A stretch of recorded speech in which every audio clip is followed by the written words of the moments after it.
नमस्कार मित्रों, welcome back to your favourite channel Bioprep education. NEET NCERT biology series का ये वीडियो नंबर 12 है। इस वीडियो में हम बायोलॉजी का एक बहुत ही इंटरेस्टिंग यूनिट शुरू करने जा रहे हैं।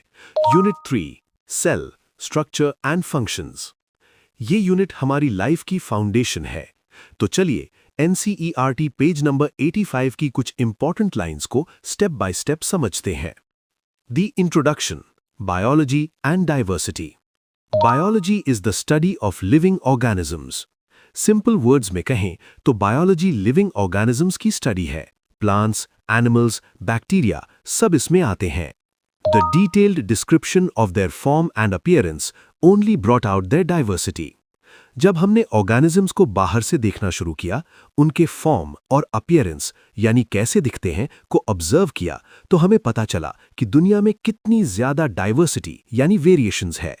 एक हाथी और एक चींटी कितने अलग है, right? The turning point, cell theory.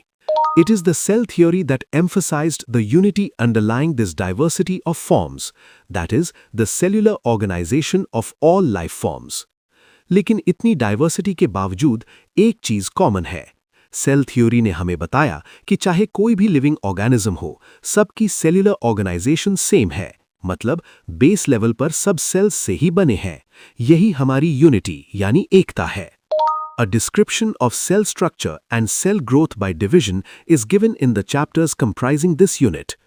इस यूनिट में हम यही पढ़ेंगे कि सेल का स्ट्रक्चर कैसा होता है और वो कैसे डिवाइड करके ग्रो करते हैं। The mystery of life.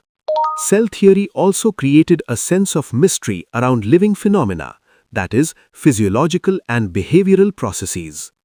जब हमें सेल के बारे में पता चला तो एक सवाल उठा। एक छोटा सा सेल हमारी बॉडी के सारे काम, ब्रीदिंग, डाइजेशन, बिहेवियर कैसे कंट्रोल कर लेता है? ये एक मिस्ट्री की तरह था। This mystery was the requirement of integrity of cellular organization for living phenomena to be demonstrated or observed. इसका मतलब है कि लाइफ के किसी भी प्रोसेस को होने के लिए सेल का इंटैक्ट यानी सही सलामत होना जरूरी है। बिना सेल्यूलर स्ट्रक्चर के लाइफ पॉसिबल नहीं है। Reductionist biology, the modern approach. In studying and understanding the physiological and behavioral processes, one can take a physico-chemical approach and use cell-free systems to investigate. अब साइंस थोड़ी advance हो गई है। हम body के functions को फिजिक्स और chemistry के नजरिए से देखते हैं।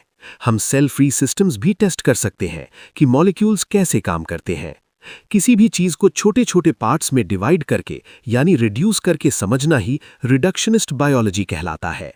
इसको हमने पिछले वीडियो में अच्छे से एक्सप्लेन किया है। This approach enables us to describe the various processes in molecular terms. इससे हमें ये समझने में मदद मिलती है कि डाइजेशन या मेमोरी सिर्फ वर्ड्स नहीं है, बल्कि मॉलिक्यूल्स का एक खेल है। The approach is established by analysis of living tissues for elements and compounds. हम टिश्यूज को चेक करते हैं कि उनमें कौन से एलिमेंट्स, कार्बन, ऑक्सीजन और कंपाउंड्स हैं। In the next stage, one can ask the question, what are these compounds doing inside a cell, and in what way they carry out gross physiological processes like digestion, excretion, memory, defense, recognition, etc. बस यही तो असली सवाल है। ये compounds cell के अंदर कर क्या रहे हैं? ये कैसे डिसाइड करते हैं कि आपको भूख कब लगेगी या आपको कोई पुरानी बात कैसे याद रहेगी? In other words, we answer the question, what is the molecular basis of all physiological processes? हम हर चीज का molecular basis ढूंढ रहे हैं, मतलब हर काम के पीछे का chemical reason. Defining the subject. This physico-chemical approach to study and understand living organisms is called reductionist biology. Students, ये टर्म ध्यान से सुनो। Reductionist biology. जब हम पूरे ऑर्गेनिज्म को समझने के लिए उसे छोटे छोटे मॉलिक्यूल्स और केमिकल्स में तोड़कर यानी रिड्यूस करके पढ़ते हैं तो उसे रिडक्शनिस्ट बायोलॉजी कहते हैं। The concepts and techniques of physics and chemistry are applied to understand biology, यानी बायोलॉजी को समझने के लिए हम फिजिक्स और केमिस्ट्री के रूल्स का सहारा लेते हैं। In chapter 9 of this unit a brief description of biomolecules is provided. इसी वजह से चैप्टर 9 में हम उन सारे बायोमॉलिक्यूल्स के बारे में पढ़ेंगे जो हमारी लाइफ बनाते हैं। नेक्स्ट वीडियो में हम और डिटेल्स देखेंगे। ऐसे ही इंपॉर्टेंट वीडियोस के लिए चैनल को सब्सक्राइब करना मत भूलना। मैं फिर मिलूंगा नेक्स्ट वीडियो में, तब तक के लिए bye bye, take care, keep learning. धन्यवाद।